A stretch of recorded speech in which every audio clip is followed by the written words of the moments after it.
Assalamu Aleykum wa rahmatullahi wa barakatuh. Welcome back to episode 8 of book 1, Companions of the Prophet. We'll be starting Suhayb Ar-Rumi, which also means Suhayb the Roman, as companion number 3. Let's begin, inshallah. Suhayb Ar-Rumi. About 20 years before the start of the Prophet's mission, that is about the middle of the 6th century CE, an Arab named Sinan ibn Malik governed the city of Al-Ubala on behalf of the Persian emperor. The city, which is now part of Basra, lay on the banks of Euphrates.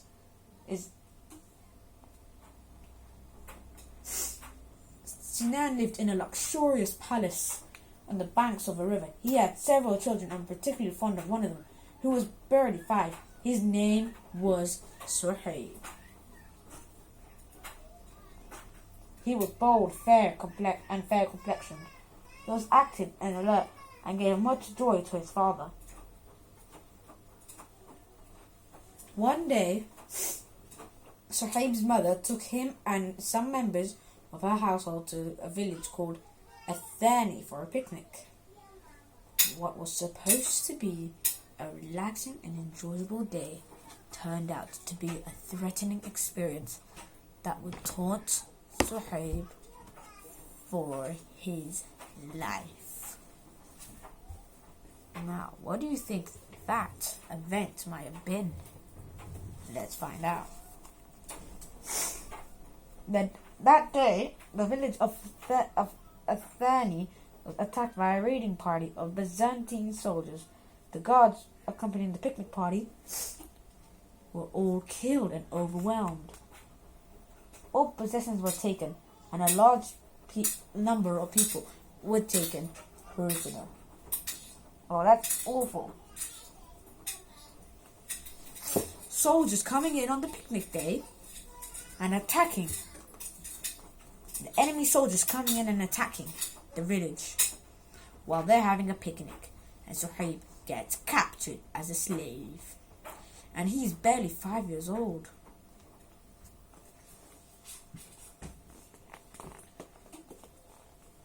Suhayb was taken to one of the slave markets in the Byzantine Empire, the capital of which was Constantinople, to be sold. His fate was no different from the thousands of other slaves who filled the houses, the palaces, and the castles. Suhayb spent his boyhood and his youth as a slave. For about 20 years he stayed in Byzantine lands. This gave him the opportunity to get a rare knowledge from the Byzantine Empire and society. Wow. Did you know there was a lot of knowledge to be gained from the Byzantine Empire? So, let's find out what happened. In the palaces of the aristocracy, he saw with his own eyes the injustices and the corruption of Byzantine life.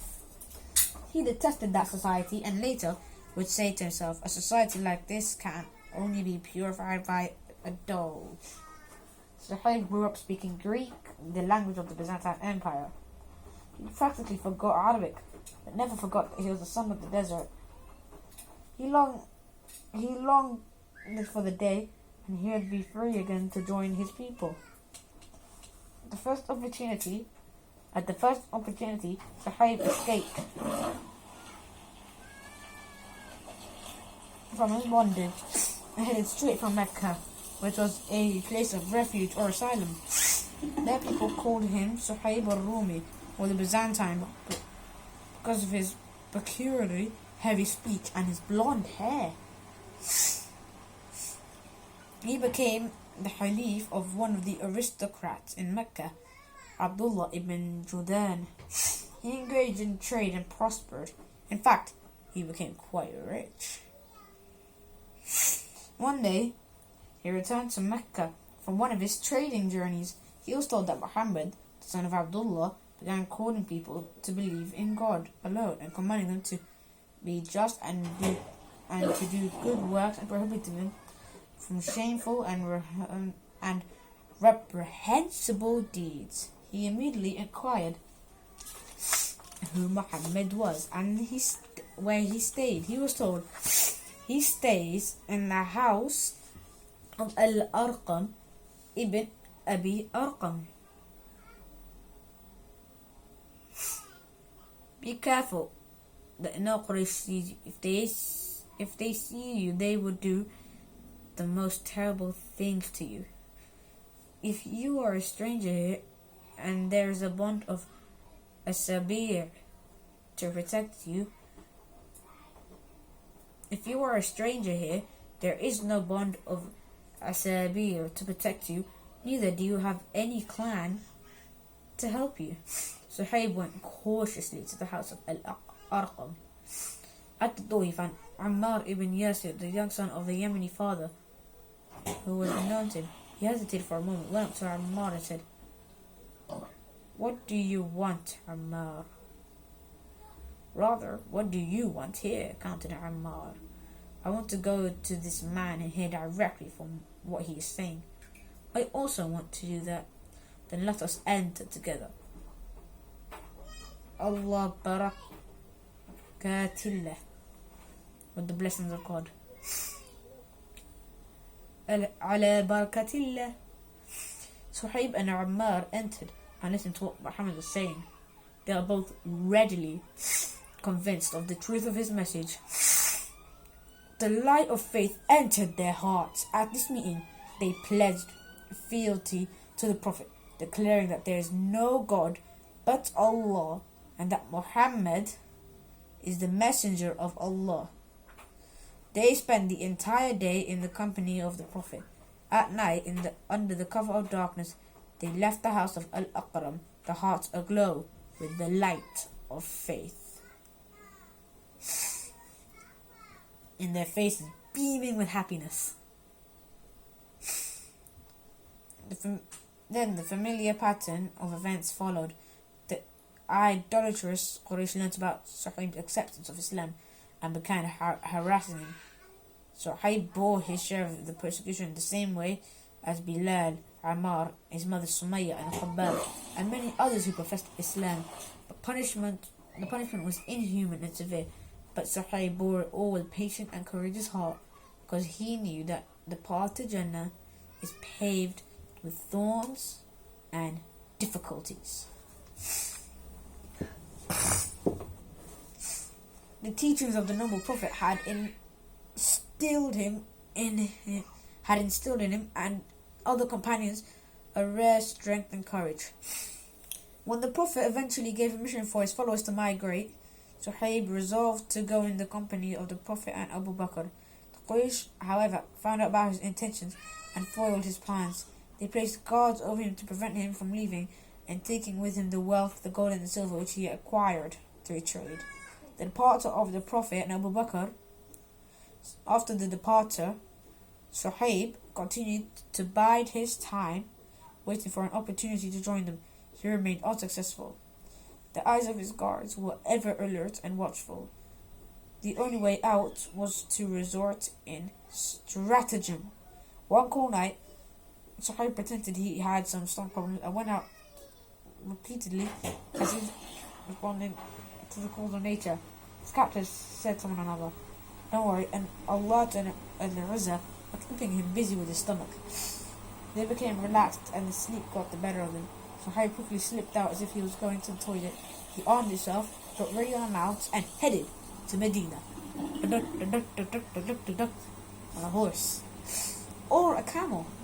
We don't know what his ride was, but it just said he mounted on his ride and he galloped to Medina. When his captors awoke, they realized that he was gone. They got horses ready and chased out, and eventually caught up with him. Seeing them approach, he climbed on the hill. Holding his bow and arrow, he said, "Men of Quraysh, you know by God I am one of the best archers, and my aim is unerring. By God, if you shall come near me, each arrow I have, I shall kill one of you. Then I shall strike you with my sword. The Quraysh responded, by God, we shall not let you escape from us with your life and money. You came to Mecca weak and poor, and you have acquired what you have acquired. What would you say if I leave you with my wealth? Will you get out of my way? Yes. Suhayb described the place in his house in Mecca where he had left the money. They allowed him to go. He set off quickly as he could for Medina, cherishing the prospect of being with the Prophet and having the freedom to worship Allah.